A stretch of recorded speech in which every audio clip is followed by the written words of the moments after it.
এটা অনেক আগের লেখা ২০১৮ সালের। লেখাটি খেজুর গাছের রসের, কেউ বলে হাঁড়ি, কেউ বলে রসের ভাঁড়। যাই হোক, তো সেটা দেখে আমার এটা লেখা। খেজুর গাছে রস নেই। তখন ১৮ সাল তো। আচ্ছা, লেখাটা এমন। ঠিলেগুলো নতুন কেনা, গাছে নেই কেন রস?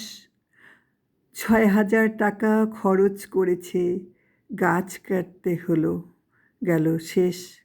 দুঃখের কথা কেউ শোনে না, রস খেতে কেন চায়?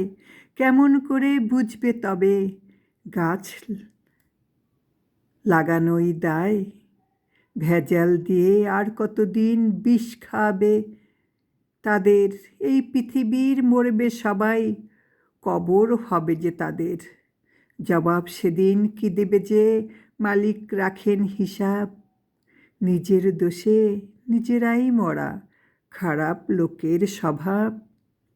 মনের মাঝেই আশা বাঁধে যে, সত্যি ন্যায়ের পথে দেশকে করো উন্নতি ভাই, সব পাবে যে সাথে।